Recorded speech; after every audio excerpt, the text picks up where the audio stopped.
Today, we're diving into the story of a river. But this isn't just any river. It's a lifeline for half a dozen countries that has slowly, but surely, become a flashpoint for international conflict. This is the story of the Mekong. So, to really get what's at stake here, we first have to understand just how vital this river is. We're not just talking about a body of water. For millions, this river is the foundation of their entire world. Take a look at this number, 60 million. I mean, think about that for a second. That's the population of a large country, and every single one of those people depends directly on the Mekong River to make a living. And its reach is just huge. The Mekong winds its way through 6 different countries, supporting one of the biggest inland fisheries on the planet. It's the engine for Vietnam's rice bowl, a global breadbasket. So the bottom line is this: any change to this river doesn't just affect the water. It's a direct threat to the region's food security, with massive social and economic consequences.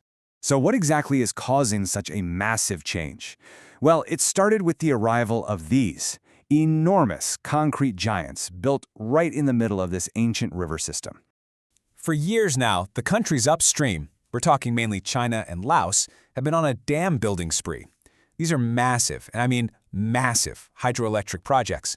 They're designed to do one thing: harness the river's power for economic development. And this quote, it just perfectly captures the ambition behind it all.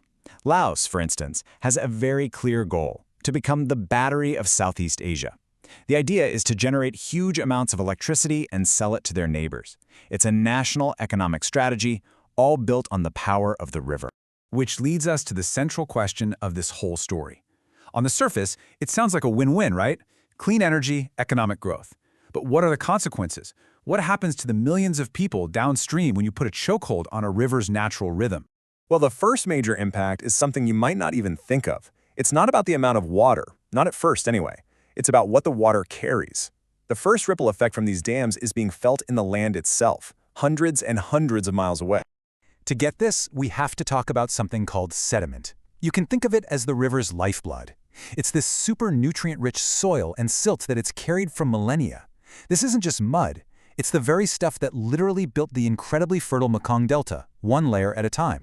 And this sets off a devastating chain reaction. So first, the dams go up. Pretty straightforward. But then all that vital sediment gets trapped behind the concrete walls. It just stops flowing. This means the downstream delta is suddenly cut off from the very material it needs to stay healthy and fertile. It's literally put on a starvation diet, leading to poor soil and a coastline that's just washing away into the sea. And of course, this isn't just some abstract environmental issue. This physical change to the landscape has a very real, very direct human cost. Let's connect the dots to the people who actually call the lower Mekong home. This chart really lays out the fundamental conflict. For the countries upstream, the dams are all about positives: renewable energy, economic growth, revenue from exports. But for those downstream, that very same project means their food supply is shrinking, their farms are less productive, and their entire way of life is threatened. It's one river creating 2 completely different realities. Let's put another number on this, and it's a huge one: 2.3 million tons. That is the incredible amount of fish caught in the Mekong every single year. We are talking about one of the most productive inland fisheries on the entire planet. So the obvious and pretty terrifying question is, what happens when those fish just disappear? You see, the dams completely mess up the natural flood cycles of the river, which act as a trigger for fish to migrate and breed. When that cycle is broken, fish populations can plummet. For millions of people, that's a direct threat to their food and their income. And the impacts just keep piling up. The altered flooding throws agriculture into chaos. You get less river flow in the dry season, which means water scarcity. And in the delta, the weaker flow of fresh water allows salt water from the ocean to push further and further inland, poisoning farmland and drinking water. It's a crisis hitting from all sides. So where is all of this headed? Let's zoom out for a minute. Because believe it or not, the dams aren't the only thing putting the squeeze on the Mekong. There are even bigger forces at play that are amplifying this whole conflict. The dams are a huge piece of the puzzle for sure, but then you have to layer on climate change, which is making rainfall patterns totally unpredictable. Think more extreme droughts and floods. On top of that, the population in the region keeps growing, which means the demand for water just keeps going up.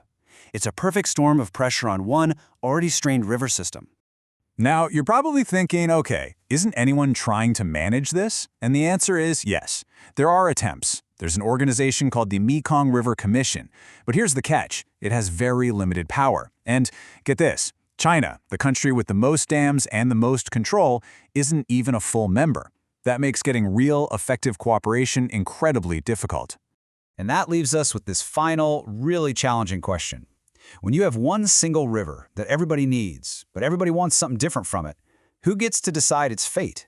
How do you balance one nation's pursuit of economic growth against another's need for basic survival? That is the unresolved conflict at the heart of the Mekong.